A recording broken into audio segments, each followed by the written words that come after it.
I am going to be talking about the sacrament of marriage, and last year I had it written a certain way, and I've added something to it to talk about sort of the history of the sacrament within the Catholic Church, and I think it'll add a little bit to it. How many people are married? Whoa, okay. What is marriage? Well, in the secular world, marriage is defined, and this is from Webster's Dictionary, as the state of being united to a person of the opposite sex as husband or wife in a consensual and contractual relationship recognized by law. And so it's, in essence, a partnership. It's a legal partnership. You can get married by going down to the Davidson County Clerk's office, and you can get the Davidson County Clerk to marry you if you want. Or you can get a judge to marry you, or you can get a minister. There's lots of different people who are authorized to marry people.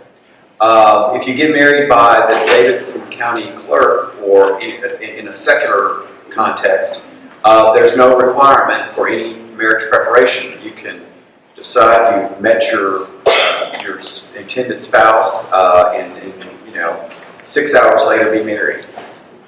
Or how many other hours, I don't know. There may be some waiting period there, but my point is there's no requirement to enter into any kind of understanding about what marriage is. Now, for Catholics, marriage is a lifelong sacrament. You've already had the sacraments of Eucharist, and the sacrament of baptism, and the sacrament of confirmation, right? So you all are getting the sense of there's the magic 7 sacraments that have developed. I think I was here for part of Father Mike's, one of his talks, and the sacraments didn't just all suddenly in the year 70 AD, they just decided all these are sacraments. They developed over time as the church went on its journey. So, as a sacrament, it is to be lived with 3 participants. And the 3 participants in the sacrament of marriage are the husband, the wife, and God. The Catechism, here's what the Catechism says. Since God created him, man and woman, their mutual love becomes an image of the absolute, unfailing love with which God loves man. It is good, very good in the Creator's eyes. And this love which God blesses is intended to be fruitful and to be realized in the common work of watching over creation. And God blessed them, and God said to them, be fruitful and multiply, and fill the earth and subdue it. That's, I'm thinking Genesis, yeah. So what I want to do now is to talk about a little bit about the history of marriage within the Catholic Church. It became, in the early church, if you think about, I say early church, when Jesus walked the earth, he recognized marriage in one of his first public acts that he did, which was wedding at Cana. That's exactly correct. And he, I think, signified by his being there and doing what his mother told him to do, in turning water into wine, he was in part recognizing the importance of a public celebration. Some people want to get married in private, but in the Catholic Church, we are very much, it is a public celebration where it is a rite, and it is something that we want to be joyful about because God is present in the marriage. So when St. Paul was writing many of his letters, he early on wrote, and I'll read this, said, now as a concession and not as a command, I say this, I wish that all were as myself am, but each has his own gift from God, and one of a kind and one of another. To be unmarried, and the widows, I say, that is good for them to remain single as I am. But if they cannot exercise self-control, they should marry, for it is better to marry than burn. That's where that comes in. So the point of that is that he's recognizing, I think one thing is has to be taken in context that they believed that Jesus was coming back soon, early on, and as a result, they thought that it was best to not marry, but that if you wanted to marry, that's okay. And this unmarried state was a change in the ancient world. This idea of being in a celibate, unmarried state was preferable and more holy. And it directly challenged the social norms, because the social norms of that time in the ancient world was that marriages were oftentimes arranged marriages between families. There wasn't a question of consent, because women couldn't give consent because women were considered, in one sense, property. I mean, that was the reality. So the church, by doing what it did, was early on recognizing that people, in order to get married, I'll talk about this in a minute, it has to be a free choice by both parties. Freedom to choose to marry. And that's one of the things that's required for a valid marriage. St. Ignatius of Antioch, here's what he wrote, and this was around 110. It becomes both men and women who marry to form their union with approval of the bishop, that their marriage may be according to God and not after their own lust. So, as early as 110, one of the fathers of the church was saying that if you're going to marry, you do it. The word priest was that was too early on. You had bishops, and then you had presbyters and deacons, but they were saying you needed to be married before a bishop. And then around 160 AD, there's a Christian writer, a Catholic writer named Tertullian, and here is what he says, and I just think this is really a great quote. How shall we ever be able to adequately describe the happiness of that marriage which the church arranges? The sacrifice strengthens, upon which the blessing sets a seal, at which the angels are present as witnesses, and to which the Father gives his consent. How beautiful then the marriage of two Christians, two who are one in hope, one in desire, one in the same way of life they follow, one in the religion they practice. They, as brother and sister, both servants of the same master. Nothing divides them, either in flesh or in spirit.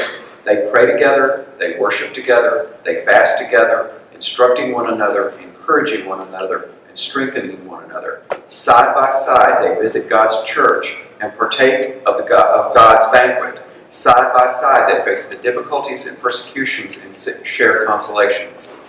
They have no secrets from one another. They never shun each other's company. They never bring sorrow to each other's hearts. Unembarrassed, they visit the sick and assist the needy. They give alms without anxiety. They attend the sacrifice without difficulty. The sacrifice being the Mass.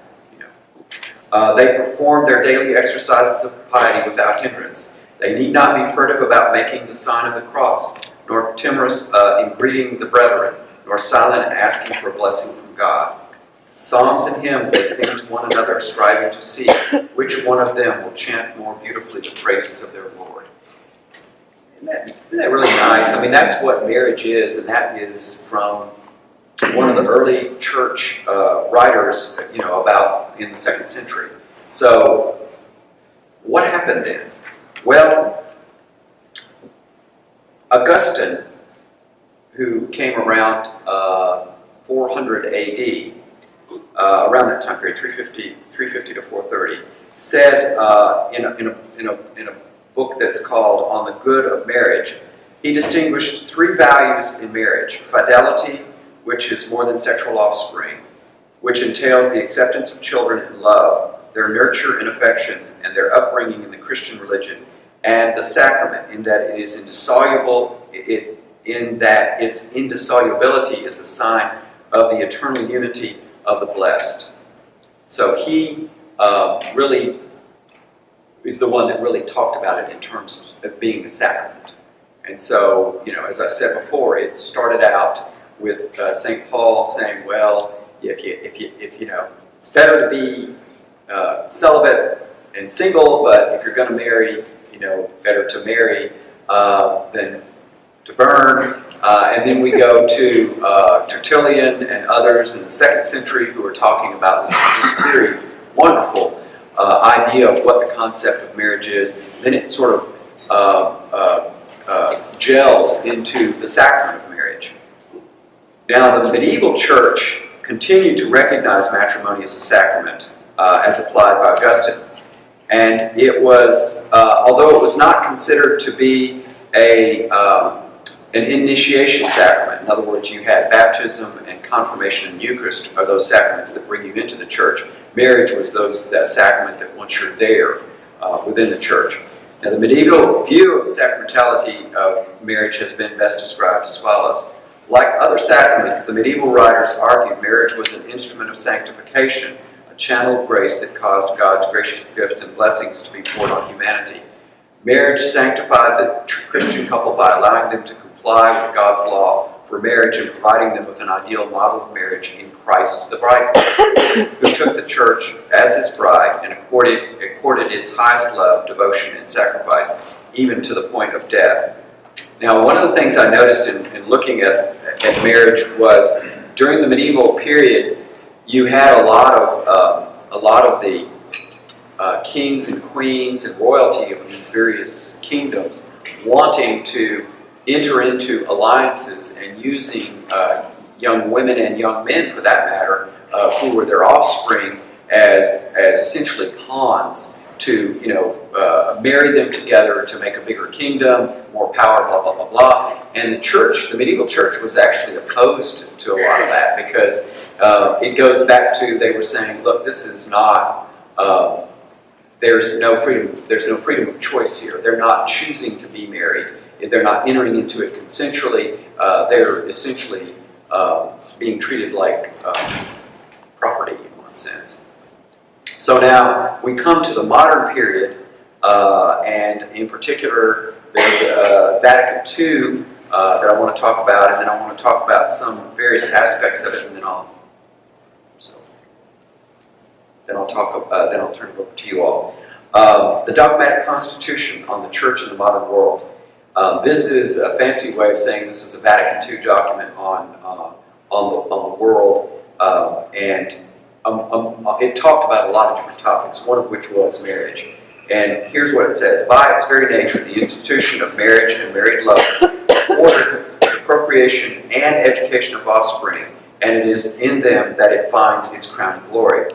Thus, the man and woman help and serve each other by their marriage partnership. They become more conscious of their unity and experience it more deeply from day to day. The intimate union of marriage as a mutual giving of two persons and the good of the children demand total fidelity from spouses and require an unbreakable unity. God abides with them in order that by their mutual self-giving, spouses will love each other with enduring fidelity. Now, before Vatican II, there were two aspects to marriage. One was the unitative aspect, the love between the husband and the wife, and the procreative aspect, having children. And pre-Vatican II, really, procreation was looked upon as being the quote primary aspect. What happened in Vatican II is that they said, no, it's both, and they're co-equal. There's not one that's more important than the other. So marriage is a coming together of a man and woman in love to help each other to bring each other closer to Christ.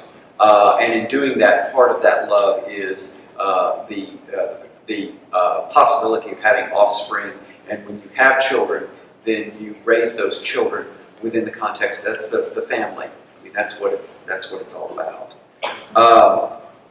Now, I do have I hope I'm not stealing your thunder. I didn't talk to her beforehand, so I may be in trouble here. When talking about marriage, when Janet and I were married, Monsignor, how many know Monsignor Rowley you were talking about? Okay, a lot of people. Probably sponsors, maybe candidates and catechumens. But he married us, and at the wedding, he said this is the important thing about marriage, the most important thing, and I have repeated this 1,000 times. It's real simple. God first, spouse second, children third, and work fourth, in that order. And that will make a good, strong Catholic marriage. He also has a story that he tells, I later discovered, in all wedding homilies. And, was anybody married by Monsignor Rowling? Oh, okay. Did he tell you all the Goo Goo story? Oh, yeah. Okay. Does everybody know the Goo Goo story? No. The Goo Goo story is this. He would basically say, and he's talking to you and to the husband and wife about, he'll say, I can't get his little rough voice, how he was. He's kind of had a gravelly voice. And he'd say, Mike, you'll be going home one day and you'll decide you need to do something for your wife, and you'll stop at a 7-Eleven and you'll go in there and you'll be getting some stuff and you'll see a Goo Goo and you'll decide, you need to get her a Goo Goo, take it home to her. That's what marriage is about. So I thought, okay, that sounds good. So we were married about a week or two, and so being the type A personality I am, I go in and buy a couple of cartons of Goo Goos. Women, I've discovered, one rose is enough, not 2 dozen. All right. But anyway, I brought home like a couple of cartons of Goo Goos, right? Yeah. And I handed them to her, and I was expecting, and all this stuff, and she goes, I'm allergic to chocolate. So I ate the Goo Goos. Marriage is without grace, and this is my own opinion, without the grace of God, most marriages are doomed to succeed for a lifetime. Because you need that grace. It is not just an agreement or a contract. It isn't even a romanticized, self-giving love that a husband and wife have for each other. It is a sacramental love, as I said, between a husband and wife with God in the middle. What I tell couples, I've got several couples that I've done pre-marriage counseling for. In fact, there may be one of them in here, I think, right? No? Okay, I can't remember. What I tell them is that when you're on the altar saying those vows, and by the way, the ministers of the sacrament, the minister of the sacrament is not the deacon, the priest or the deacon, it's the husband and the wife. When they exchange those vows, they are the ministers.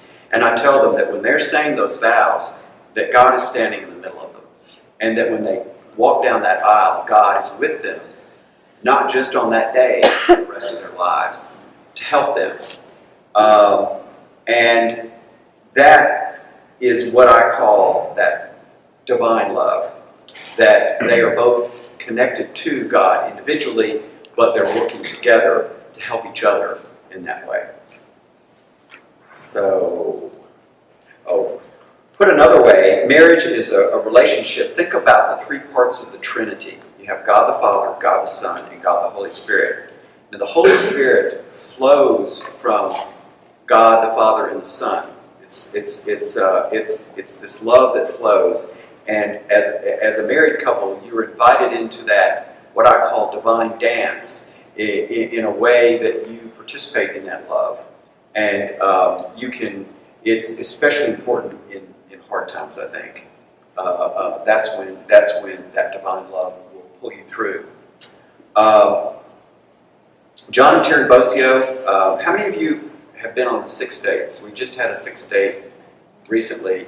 The 6 dates is a great idea. It basically, John and Terry Bossio, they are from St. Stephen's Church, and they are a married couple. They've been married since at least 40 years, I know. And marriage is there, so has this program called 6 Dates that's intended to just simply enrich marriage. And here's what he says about marriage. Marriage is a sacrament that enables each of us to help each other, to bring each other closer to God in our faith journey.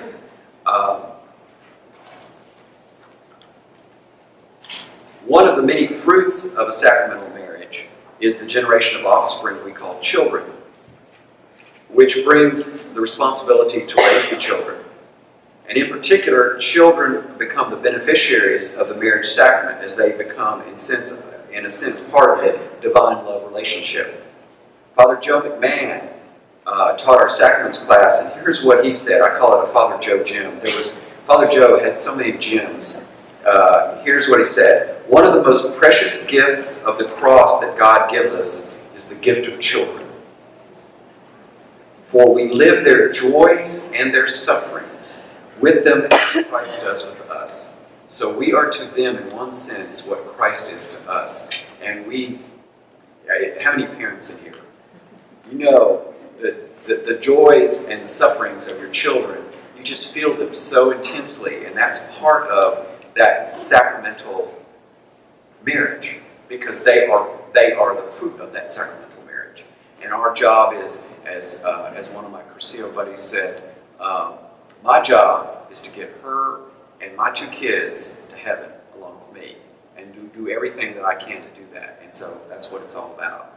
Now there's 3 elements of marriage that you'll hear about: fidelity, permanence, and openness to having children. And that's, in order to have a valid marriage, you have to have those, and you have to have a proper minister. I'm looking at Patty, and you have to have, is it 1, 2? I was 2 witnesses, that's right. Marriage is 2 witnesses, baptism is 1. I always get the 2. And so with that, you have a valid marriage within the Catholic Church. Last thing I want to talk about are some alarming, next to the last thing are some alarming statistics, which won't surprise you. This is from John and Terry Bossio. Fewer people are getting married. In 1960, 72% of the population was married. It's down to just over 50% of the population. Couples are marrying later. Men are marrying at age 20, almost 29, and women are marrying at almost age 27. They're putting it off. And what's happening is that people are living together, and that's a reality. 50% of all marriages are preceded by living together. The duration of the cohabitation is 22 months. 19% of the women give birth in their first cohabitation. And within 3 years, 40% transition to a marriage. Now, the thing is, the divorce rate of people, and I'm just telling you the statistics, of people who live together and then get married is higher than people who don't live together and get married. Here's the really great statistic if you're Catholic. The national average has been around 50% of all marriages into divorce. But Catholics, it's only 28%. So you have a much better chance if you're Catholic than you are if you're not. I'm just saying.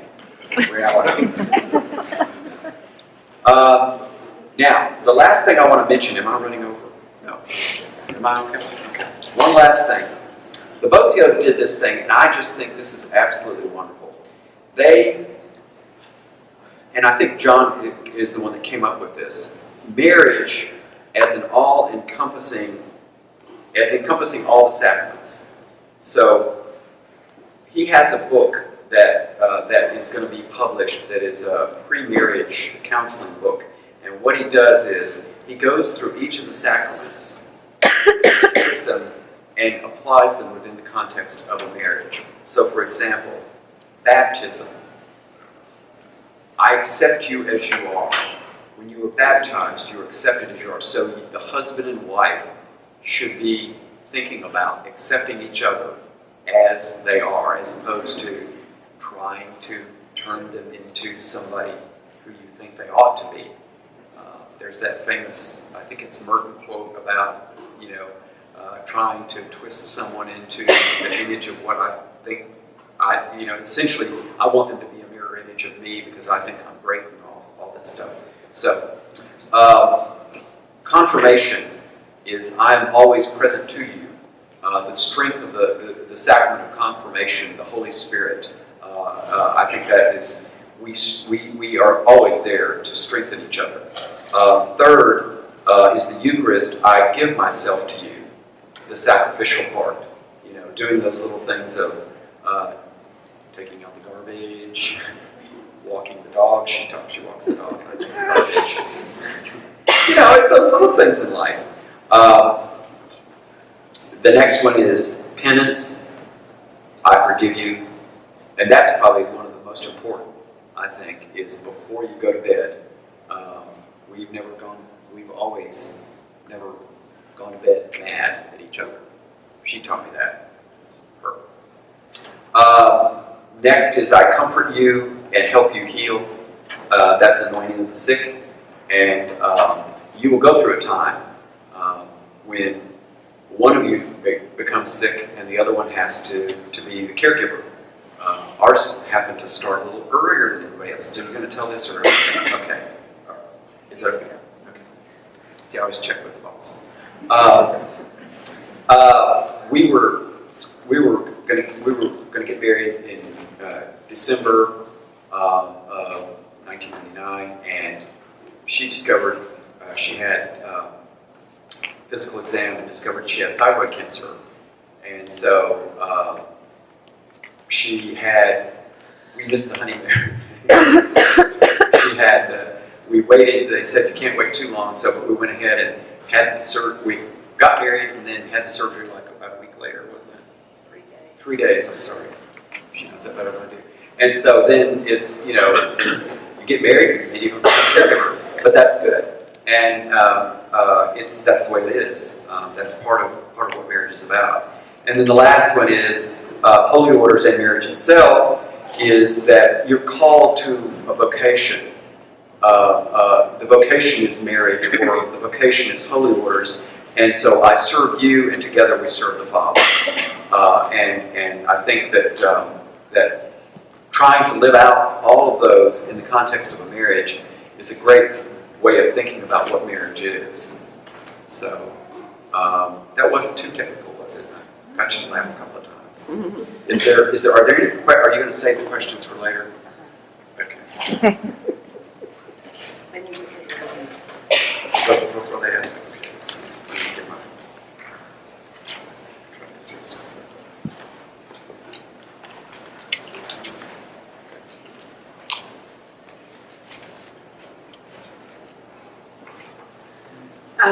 Eileen, you know, Eileen, Dolly, and I share an office, and we've gotten to know each other quite well. So this is the only talk the only time during the year where we do a talk together. So Eileen, I turn it over to you, and then wherever Dolly is, I can video our Dolly whenever she's done. Just thank you. Alrighty, I'm going to try to get through this without coughing. I've got extra stuff if I need it. First of all, I want to say I am not in any way, shape, or form an expert on marriage. And last year was the first year that we had all decided to share a little bit of our stories with you all. And that was kind of terrifying. But in the course of it, I did get my husband's permission, by the way. He was here with me last year, but tonight he couldn't be with me because our daughter has a test tomorrow and he's helping her study for that. So, and part of the, last year when we talked about this, the original topic was, marriage as a sacrament. And my initial reaction is always kind of to laugh because, there's usually dog hair on my stairs. Last year for Valentine's Day, I got drywall because I have a big hole in the ceiling in the playroom. And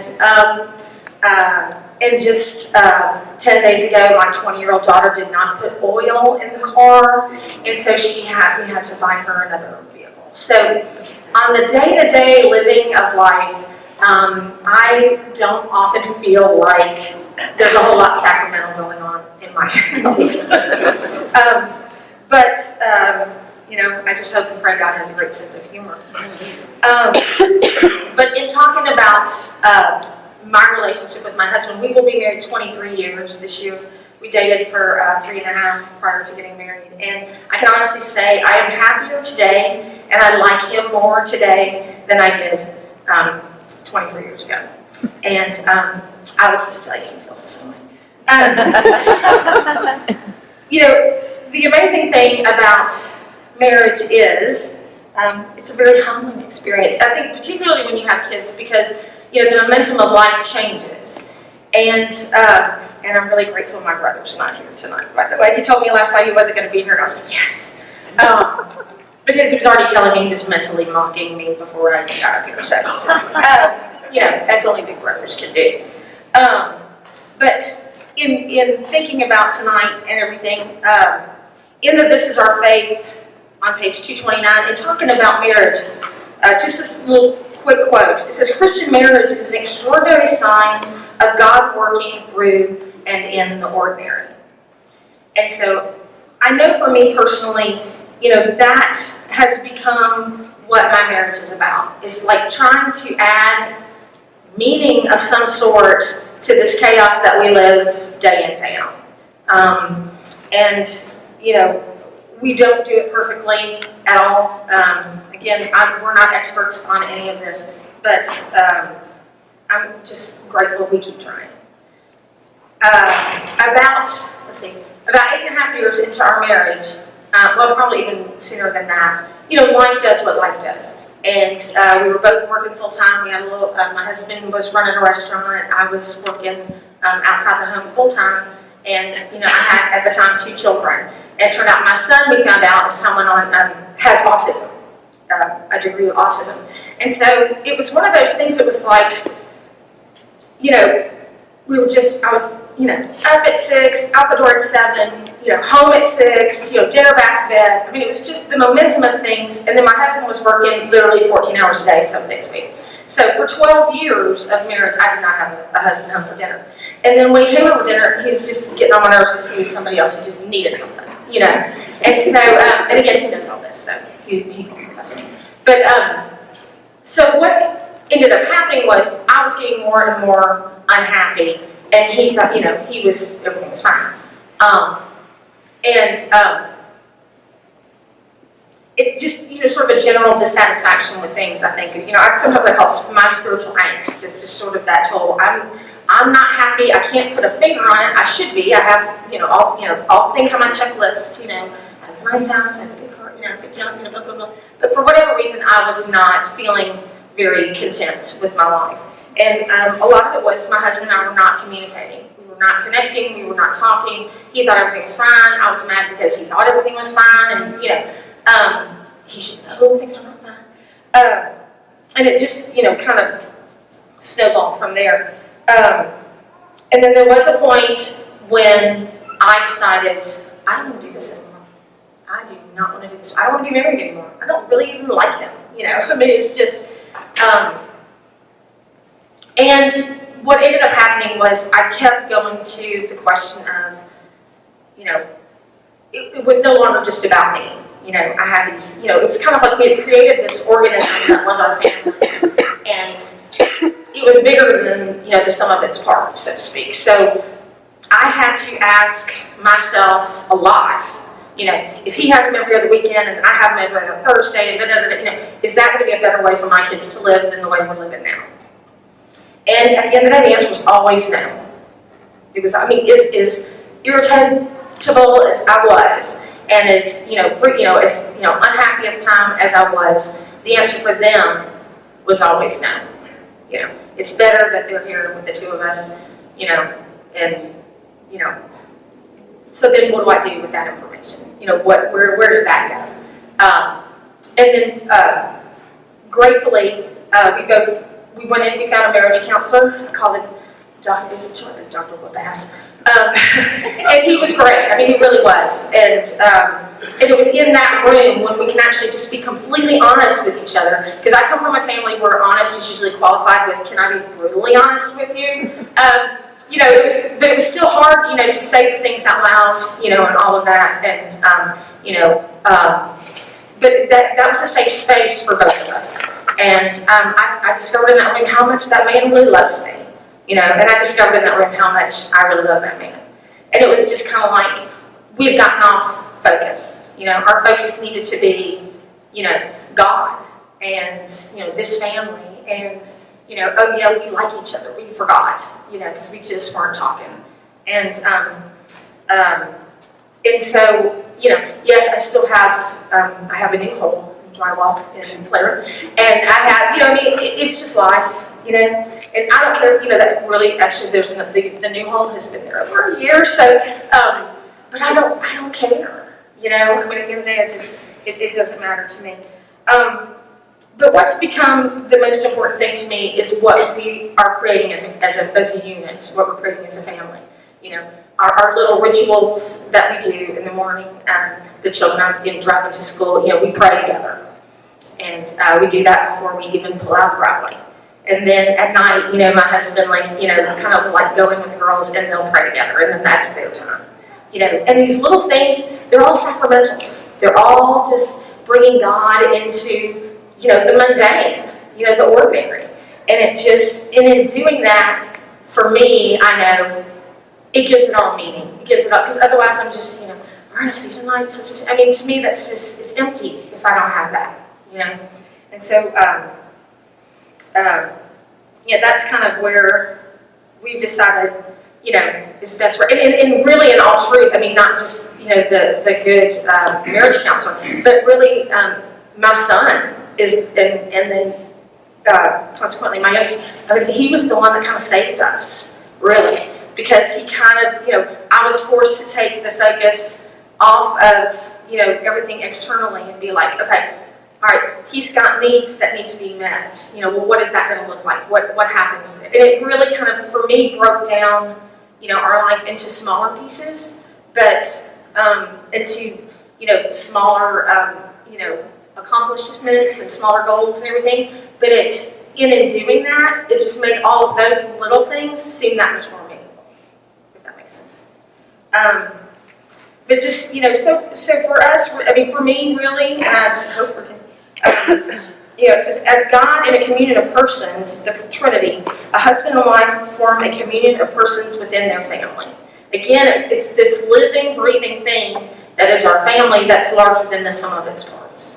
I mean, it's not to say we don't have that. Everybody has bad days. But,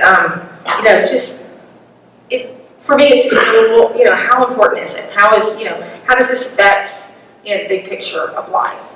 And I'm, I'm just happy to say, I mean, like, literally every day I am grateful and I'm happy and we laugh and we do very goofy things at my house. We play lots of practical jokes on each other, and it's, and it's great. I wouldn't trade it for I wouldn't trade it for all the money in the world. I wouldn't trade it for anything, because, I can't express how much fun I have on a day-to-day basis. And it's just, it's awesome. One other thing that I found just in talking, in researching too, about Catholic marriage, which I thought was really unique, because there's a gentleman named David Thomas, not the founder of Wendy's, but David Thomas from Baylor University. He is a Catholic professor there, and he was talking about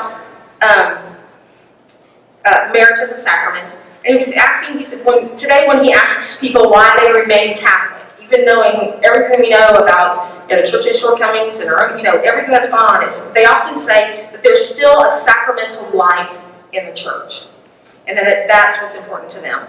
The sacraments were and remain part of the church's bedrock, because they connect us as humans to the person and work of God's Spirit. God connects with us, and we connect with God in and through the sacraments. And so he went on, which this part's really cool, and the only reason I'm quoting this is because I can't say it as well as he did. It says, excuse me. Okay, he says, think of it this way. Jesus came to this earth to be available to humankind, to give his life for all of us. He wanted us to know about God and connect with God through earthly experiences. Heaven planted on earth. This purpose was not lost with the resurrection disciples then and now. Encountering Jesus remained possible, but now it happened especially in those actions of the church called sacraments. In other words, the church and its activities, especially its sacramental ones, were not to pull us away from earth or from each other, but rather to ground us in the sacred, grace-empowered life that is our right now and will continue to be even after we die. I just think that is absolutely beautiful. It says, through it all, married couples enjoy sacramental existence, God with and in them. They experience the love of God in a privileged way through their mutual love for each other. And, let's see, I can't think of anything. This is one of those things that just, I'm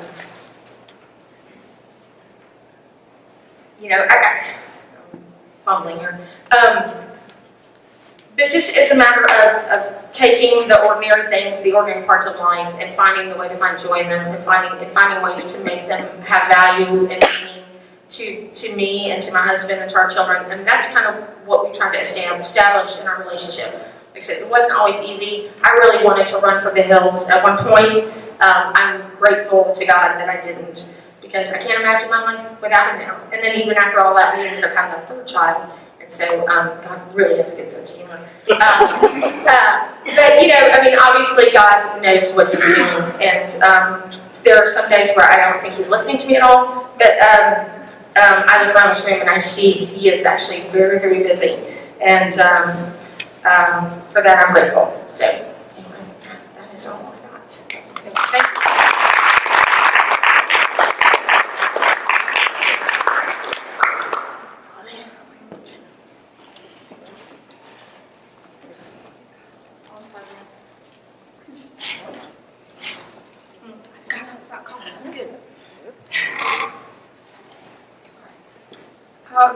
One thing I really love from being an RCIA, there's everything I love about it, but is that I am reading documents, I'm doing things that I've never done, and I'm grateful to our church for those.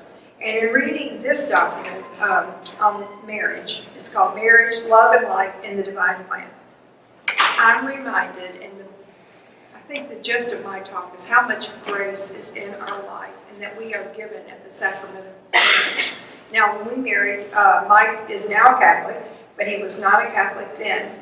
But we did have the sacrament of marriage, and we received that grace at that time. In the document, it also reminds us that marriage is both unitive, like Mike said, and procreative, and it can't be separated. And that is the grace that Jesus helped us with when we married, when some things seemed very impossible, when I didn't think that I was going to be able to tell Mike, the fourth time when I was pregnant, and he was probably thinking, I thought 3 was nice, it just, because we married, we were open to children. I was older, I was 31. Mike was younger, so he probably wasn't on the time clock like I was. So I was thinking sooner than better, so sooner was soon. In a year, we had 1 child, and Merida. And even though I was open to life, I don't think I realized it was going to be quite that easy for me.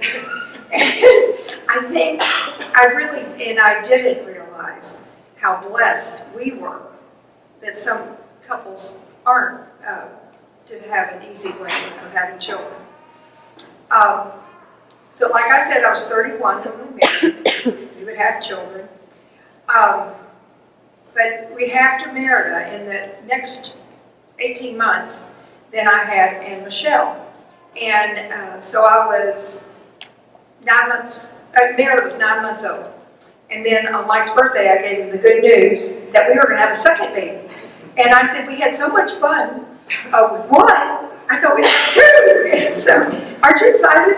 And he said, I was having a good time with 1. So I could tell that we were not exactly on the same page. But, we did all right. But it was evident that we were a little different. For one thing, I'm a cradle Catholic. All my life I heard, that we are open to life. We have, just what God will give you. My parents had told me we only had 4 children, and in the Catholic way of life, 4 children was nothing. But that they were open to life. That they used actually what they call the rhythm method, and to kind of select their number of children. But Mike was raised Baptist, and this was kind of a foreign language to him to talk about. I mean, we said it, we went to marriage prep, and we talked about it, that we were going to be open to life, but I don't think we really knew what that meant. He certainly didn't really know what it was or wasn't listening. Because when Anne Michelle was 15 months old and Meredith was not quite 3, I found out I was pregnant again. And this is when I really realized that being a Catholic who embraced what the church taught and marrying into the church are two different things. We had a different feeling. It was a little bit more of a blessing than Mike had thought of, that we were expecting again.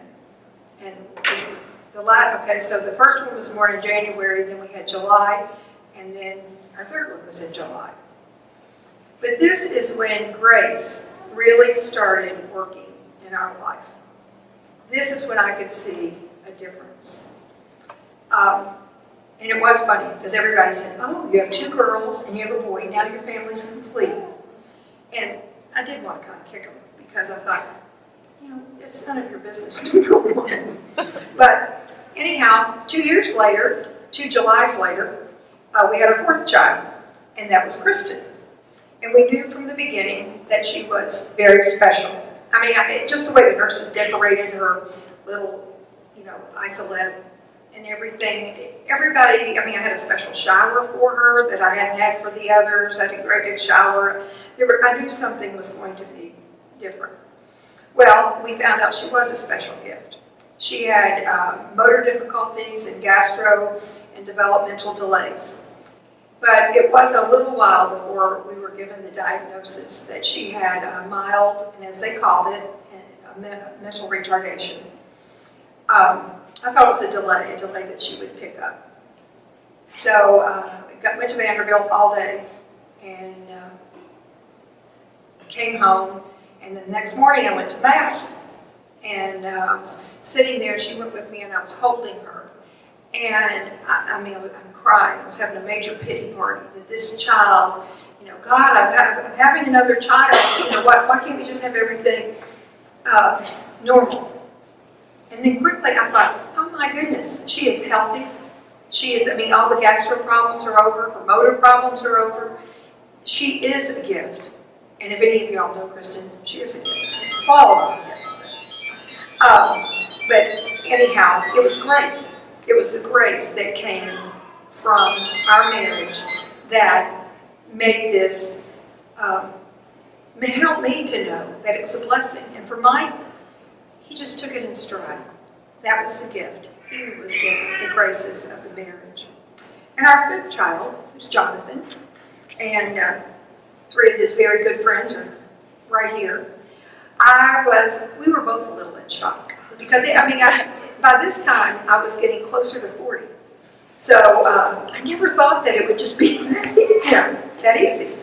And I remember the crazy thing I said to one of my friends when I told her, I said, I'm never going to get a babysitter. No one's going to. Because really, here in Nashville, 5 is like 0, nothing.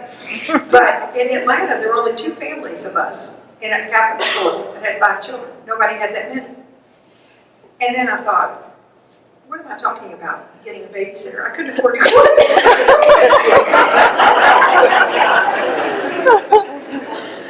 But I could not imagine the life. We just found out that Jonathan's moving back to town, and as these 3 know, I'm like, yes! We finally have our group back together. It's just like the best thing ever. But at this point, I was starting to think that we've been open enough to life. And I was thinking, well, and I did talk to someone about it, and he said, yes, I think that you've been open to life. So I decided I needed, right after I had Jonathan, I thought I was pregnant. And so that's when I really thought I needed to use artificial birth control, which I had not ever thought about that I was going to use. I really believed that the church taught that we could be open. I had used the rhythm method, which is a It didn't work for planning. Well, I did plan. I had 4 children in July. That was good. Birthday celebrations.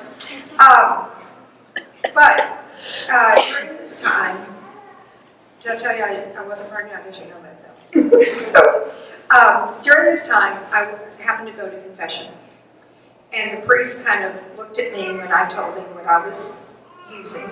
And I did this on my own, even without Mike, although he was probably a little relieved. Because every time that I had to tell him I was in, from the 3rd on, I was kind of in angst. Because I thought, he didn't really realize what this meant to be open to life.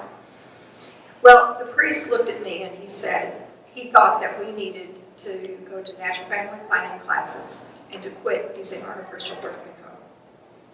And the grace of that sacrament, because all of them have grace, and the grace of our marriage, I came home and I was a little sad because I didn't know how Mike was going to take this.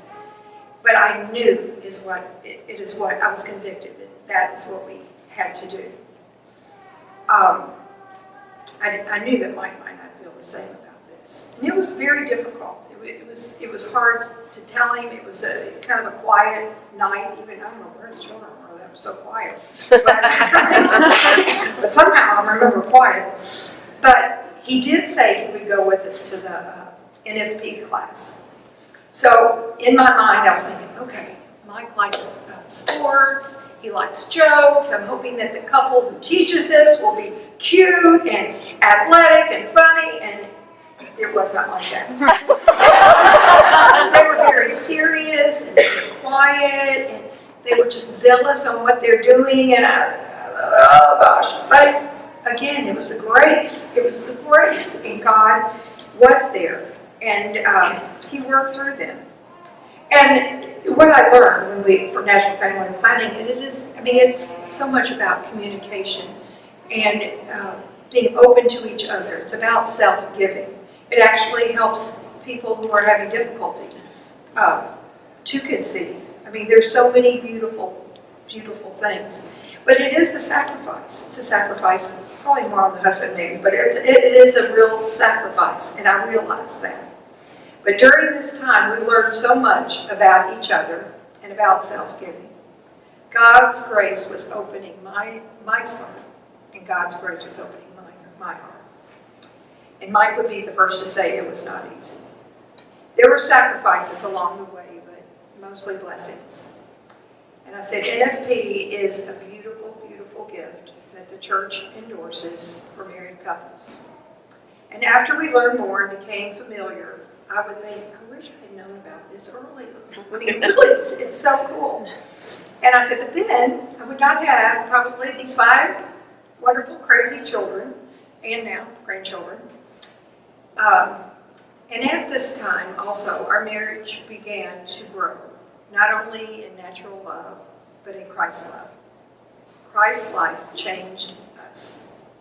Our marriage was evolving more than I had ever thought it could. And that was God's grace. I really believe that our family was blessed during this time by Christ, that we were open to what our church was teaching. And I'm so grateful for Mike's openness to God's grace, which was given to him in the sacrament. I continued to be open to God's grace as he started attending Mass with us. Remember, he was raised in the Baptist faith, but he was not going to church. And then he went through RCIA with Ron Dennis as his sponsor. Sat here like you all. And it's hard to remember now when he wasn't the faithful and faith-filled, beautiful husband and father, and now grandfather that he is. God blessed us all and continues to bless our children and our grandchildren with graces. All of this time, it's a pure gift. We didn't ask for it, and some of it I definitely probably wouldn't have asked for at the time.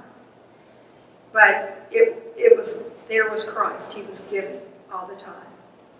And every day, Mike and I are amazed how grateful we are for Christ's love and how it's manifested not only in our Catholic faith, but in all of its teachings.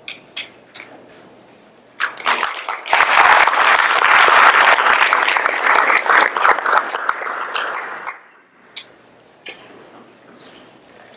Well, you can see those who are raised Catholic approach things different than those who are not raised Catholic, for the most part, particularly when it comes to marriage and sacrament of giving life.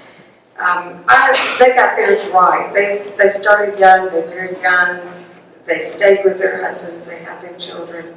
Of course, I did it all wrong. I married when I was 20. I was divorced when I was 25.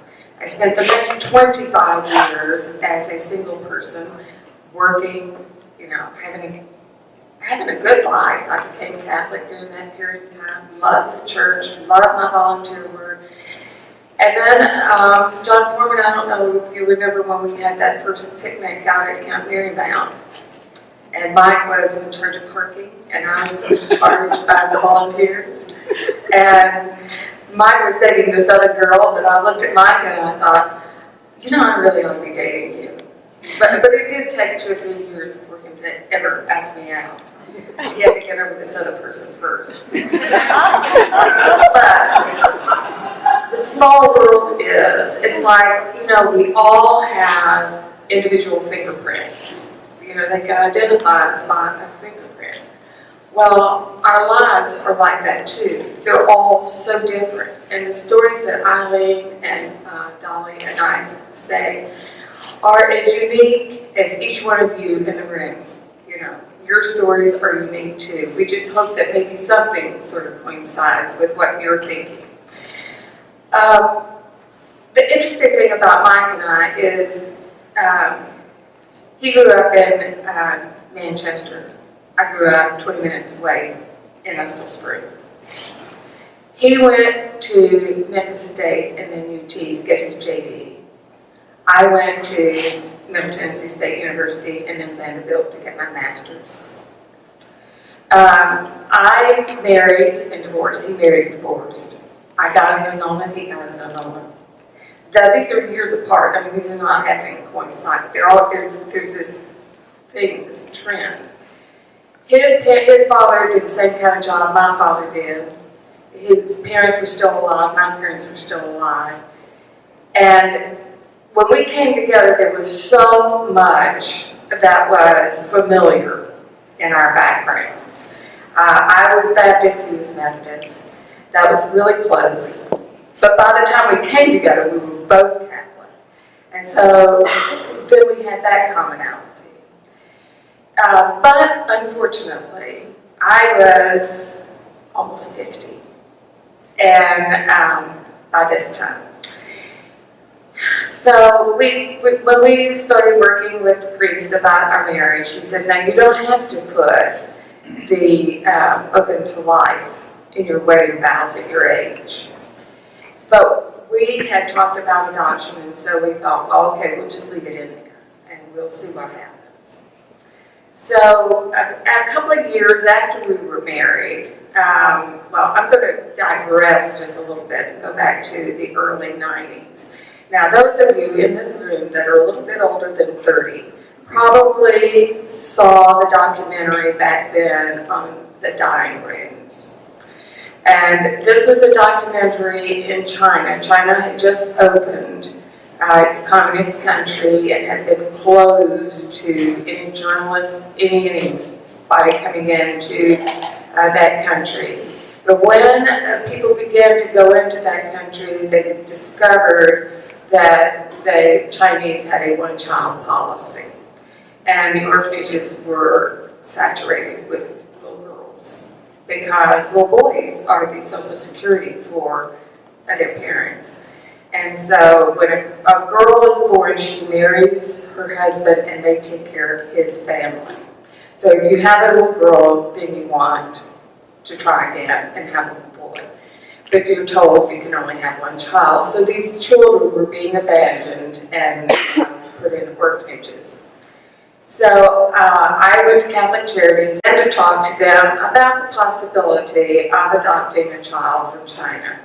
Well, one little thing you probably don't know is that the husband and wife combined age must be under 105. Well, okay, I was already 50, or 52 by then, so we better get on with this.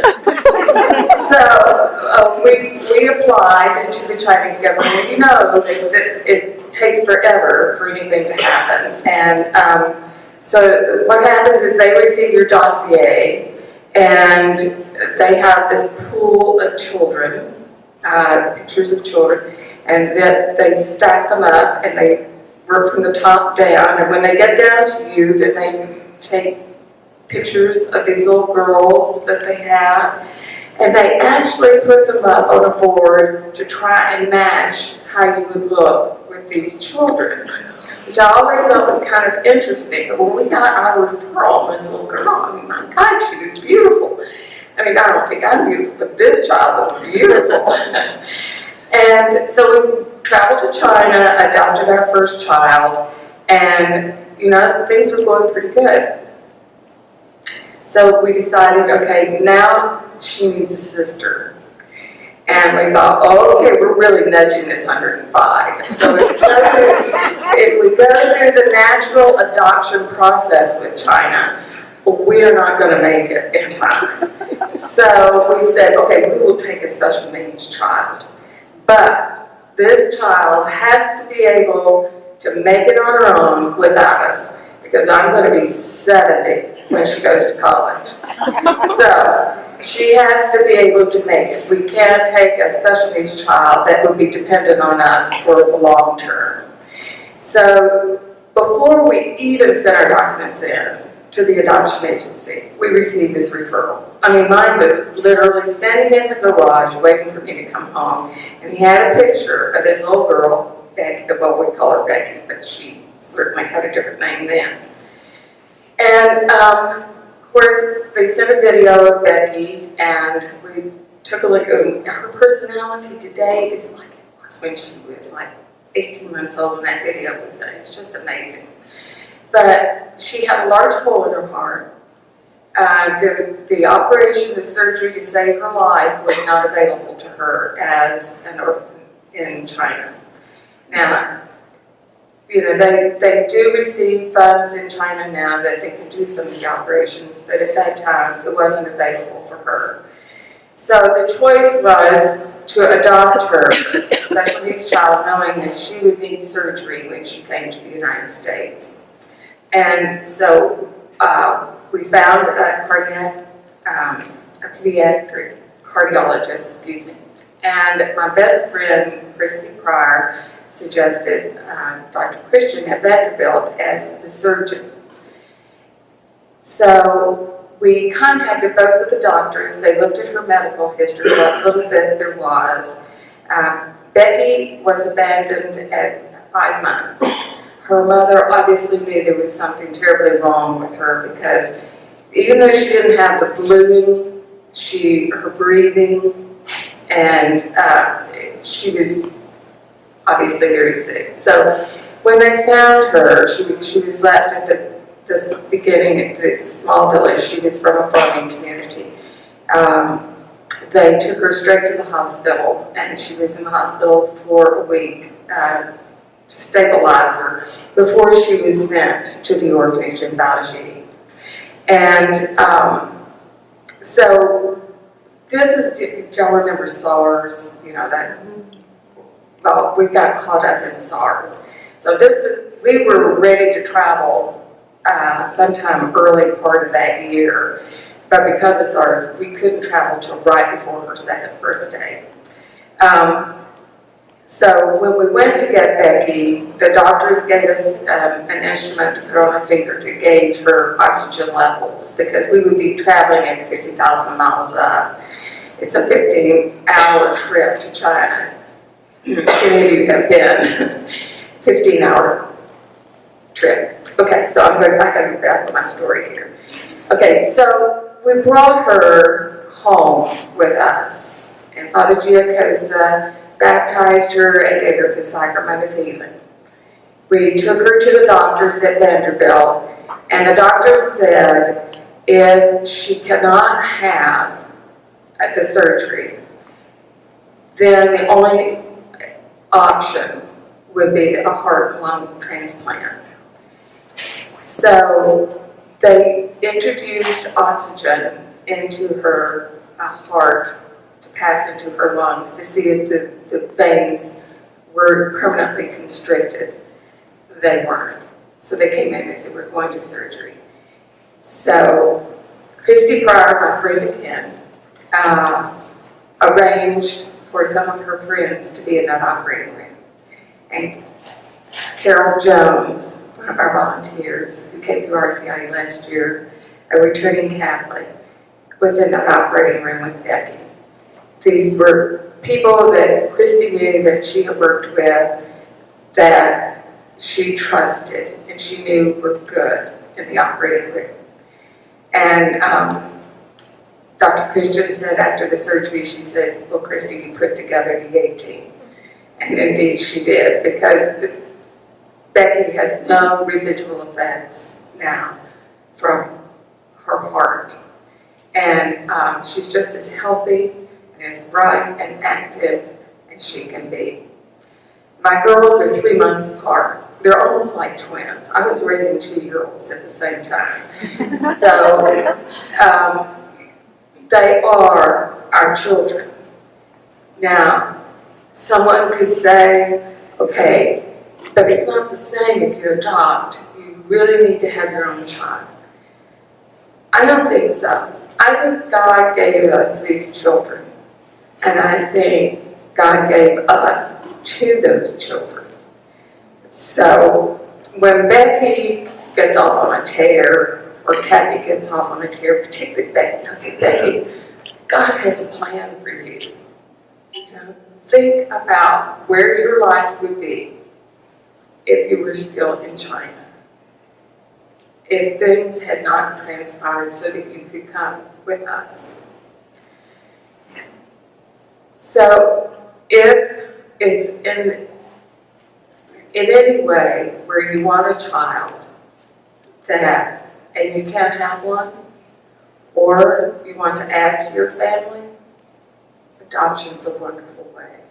And it is a life-giving way as well.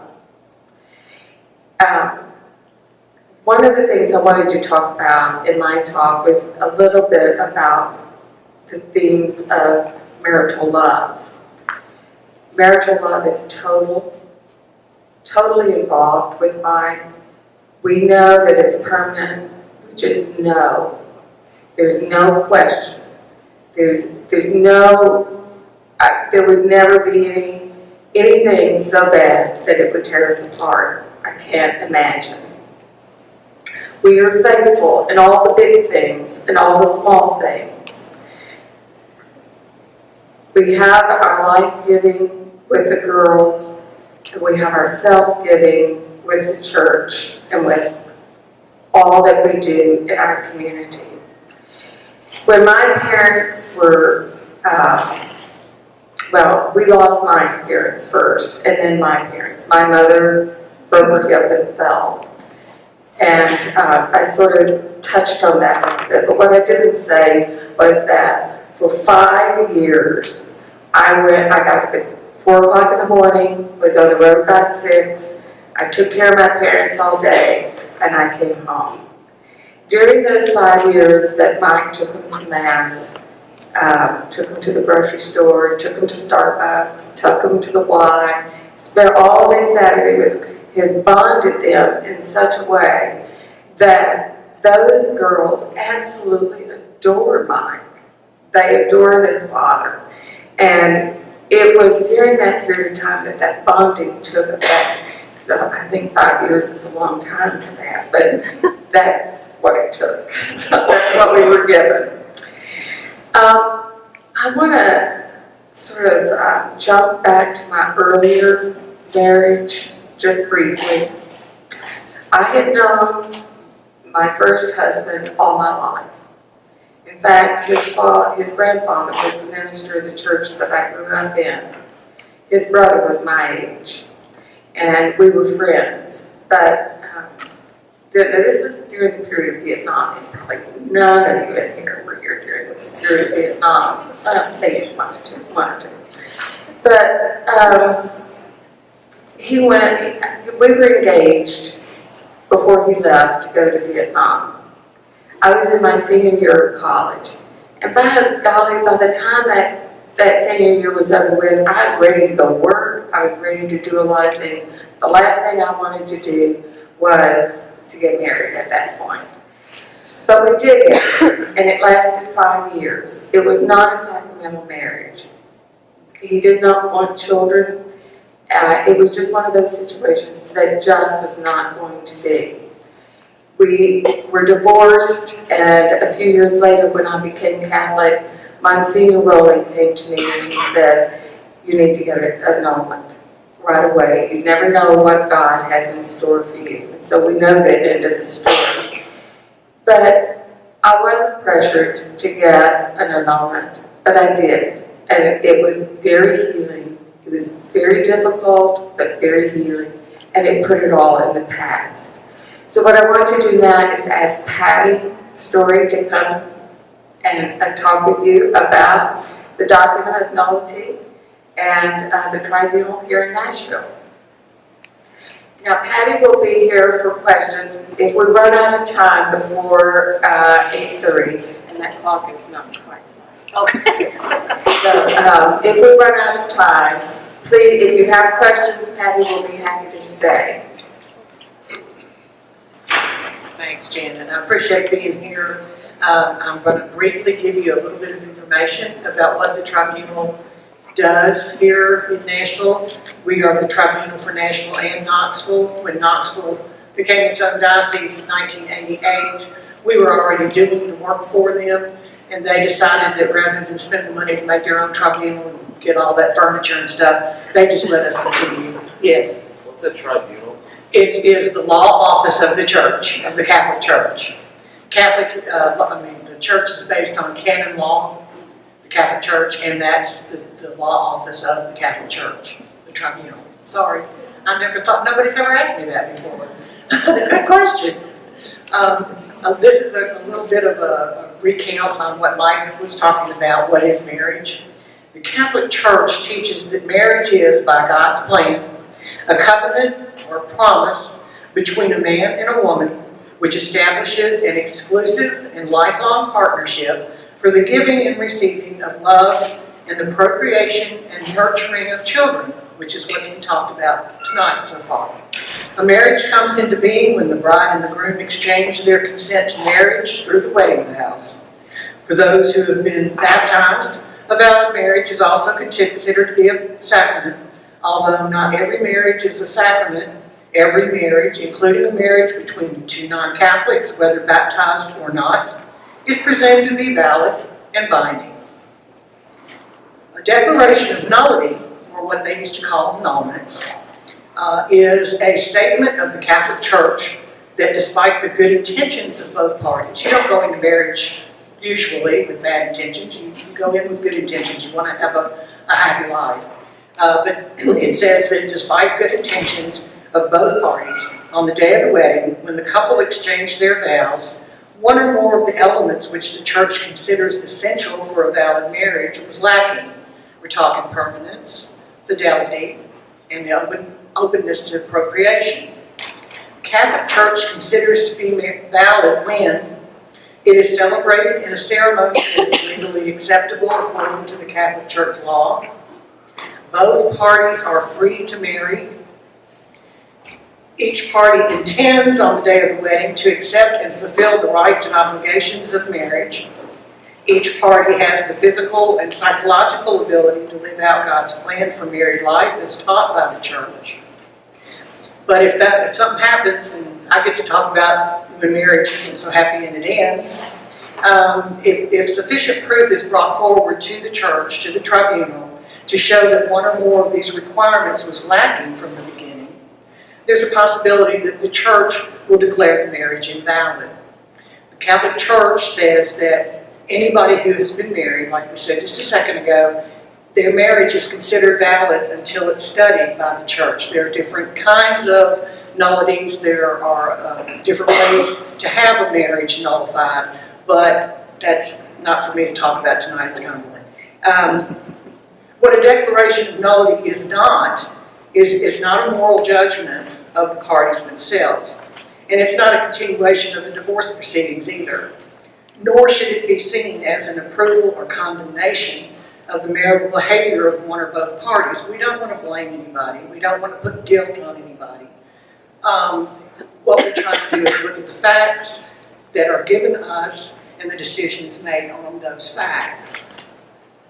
The tribunal seeks to determine whether or not the elements necessary for a valid marriage were present on the day of the wedding.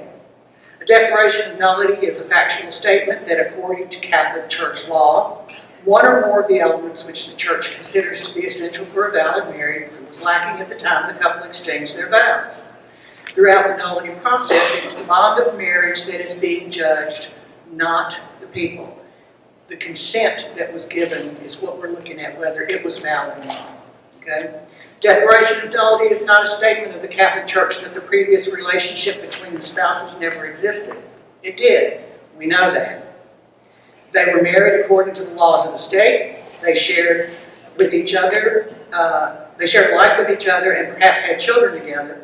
And declaration of nullity can't change those. No church can change those. Civil law states what it states, and you have to have a civil license in order to get married in any church, or anywhere. So the marriage existed. Even if you didn't have children, marriage is still considered valid until proven otherwise. A declaration of nullity absolutely has no effect on the legitimacy of any children born in the marriage. It does not change the legal stipulations of the divorce, such as child support and visitation. A declaration of nullity does not relieve one of his or her moral obligations as a parent. The Church is very clear on this. Your children of that marriage, whether you're still, when you're going through this, both parents are still expected to live the life of a parent and take care of their children. Both civil law and church law recognize the important responsibility that one assumes in becoming a parent and expects that parental obligations be fulfilled. Anybody, whether Catholic, non-Catholic, baptized or not baptized, who is divorced and whose former spouse is still living, may require a declaration of nullity before he or she will be permitted to marry in the Catholic Church. Those who are currently participating in the rite of Christian initiation of adults, you guys, and are divorced and remarried, may also require a declaration of nullity in order that their current marriage be recognized by the Catholic Church. Why is the Church interested in your former marriage? Why are we going into all that? Well, it's a fundamental teaching of the Catholic Church that any marriage which contains those elements that the Church considers to be essential for a valid union cannot be ended by anything other than death. When those necessary elements are present, not even divorce can end the unbreakable promise or covenant that the spouses have made to each other through their wedding vows on the day of their marriage. Because no person can have more than one valid marriage at a time, before anyone is permitted to marry in the Catholic Church, his or her freedom to marry must be established. Church law requires that any prior marriage or marriages be investigated to determine whether or not the essential elements required for a valid marriage were present at the time the previous marriage occurred. That's when you come to Mike, the deacon, Father Mike, or me. I was in the tribunal, like Janet said, for 28 and a half years and retired a year ago. And I was the one that people came to see when they needed to start a case. The majority of the time, if it was one of what we do most of is called a formal case, and it's when mostly two Catholics are married to each other. But it can also be Catholic and a non-Catholic, or two non-Catholic people who were married 10 years or more. And I dealt with the people that were presenting the cases. And I still do that a little bit. I help people, even though I'm not in the office. I'm out here helping in the church's areas out here in different places. So if you have any questions, I don't know if that helped you a whole lot, but if you have questions, throw them. I'll be glad to answer them.